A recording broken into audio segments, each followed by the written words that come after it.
Good afternoon, Miss Maribel. Good afternoon, ma'am. Okay, Miss Maribel, can you tell me about yourself?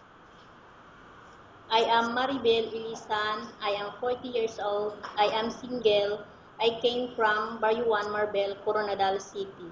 Okay, I have few questions for you to answer, so let's start. Why do you want to work as a maid? Ma'am, I want to work as a maid because I want to help my family. I want to build my own house. Okay, why you choose Malaysia when there is a lot of other country? I choose Malaysia because I heard Malaysia country is a good country and there is no bad news.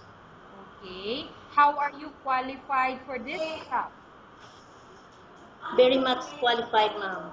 Okay, may I know what are those qualifications? Miss Maribel, you said that you are very much qualified. So what are those qualifications? I am hardworking, ma'am, honest. Okay. May I know what is your education level is? I am college level, ma'am. Okay. What is your recent working experience? My recent working experience in a parlor and I am a hairdresser. Okay. How have you worked abroad before?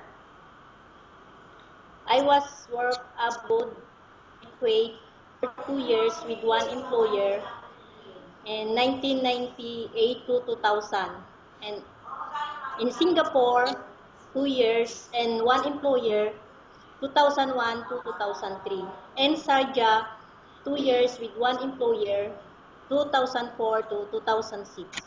Okay. Do you have experience of taking care of baby? Yes, ma'am, I have experience of taking care of the baby. Okay. And whose baby you are taking care of? Hamoud, Latifa, and Abu. Okay. Who is this? Who are those children you mentioned? How are you related to these children? The children of my employer in Sharjah, ma'am. Okay. How about elder or older people? Do you have the experience?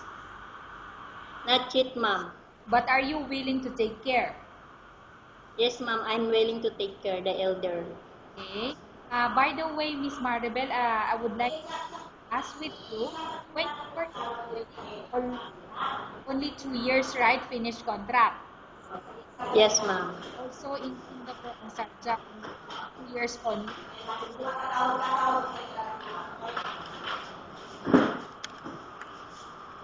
Miss It's Maribel. pardon, ma'am. Okay, so when you work in Singapore and in Sharjah, only 2 years to finish the contract. Yes, yes, ma'am. Okay, very, very good. Do you have any other special skills? I'm a hairdresser, ma'am. Okay, so aside from hairdresser, do you have any other special skills you would like to add? Cooking, cleaning, ironing, and washing, ma'am. Okay, are you willing to learn new skills? Yes, ma'am, I'm willing to learn. Are you willing to work with a family where the mother-in-law or any relatives stay together? Yes, ma'am, I'm willing. Okay, currently, are you still working now? At this time, ma'am, we're here in the accommodation in Manila. Okay, so you mean you are not working? You are not employed? Yes, ma'am. Okay. Yes, Do you ma'am. know how to cook? Yes, ma'am, I know how to cook. What's Arabic food and okay? Go ahead so you can cook Arabic food. yes, ma'am, and Filipino food. Okay, can you tell me what are those Filipino food that you can cook? Pinakbet, calderita, apretada, ma'am. And Arabic food, michubus diyay and laham michubus. Okay, are you aware that you will have to do washing, cleaning, ironing, and cooking? Yes, ma'am, I'm aware, ma'am. Okay, from all the house chores like cooking, cleaning, ironing, and washing, which do you like most? I like cooking and cleaning, ma'am. Okay, you are not allowed to use handphone or cell phone during working hours. It's okay for me, ma'am. Okay, you are only allowed to use handphone or cell phone after you finish all the works and when going to bed. It's okay for me, ma'am. Okay. You are strictly needed to surrender the handphone to your employer in the morning, and your employer will return back to you once you're going to bed. It's okay for me, ma'am. If ever your employer finds out that you're abusing your handphone and it's affected your work performance, your employer will confiscate your handphone and you're not allowed to hold it anymore. Instead, your employer will allow you to call to your family 3 times in a month.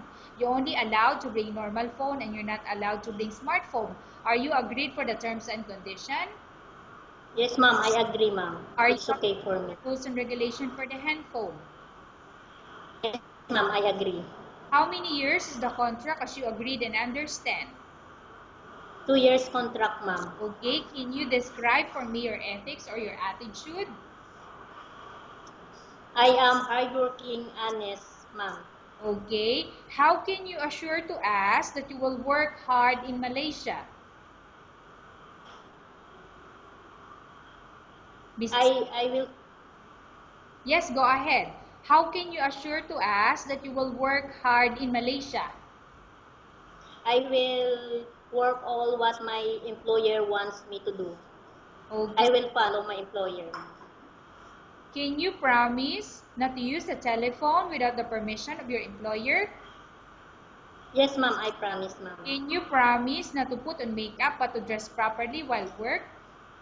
Yes, ma'am, I promise, ma'am. Can you promise not to invite friends or relatives without the consent of your employer?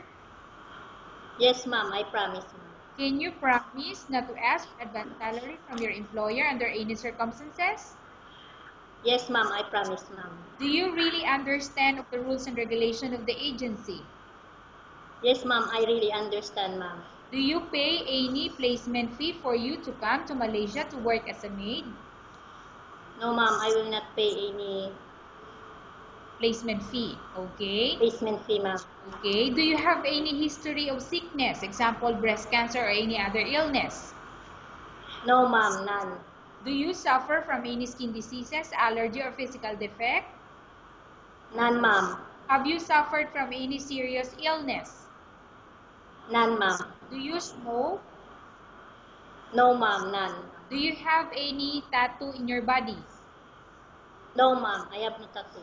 Okay, have you undergone any operation or surgery? No, ma'am. Are you medically fit? Miss Maribel, are you Yes, ma'am. fit to work? Yes, ma'am. Okay, are you in any medication? No, ma'am. Are you allergic with any food? No, ma'am. Are you prepared to work for the employer of any race?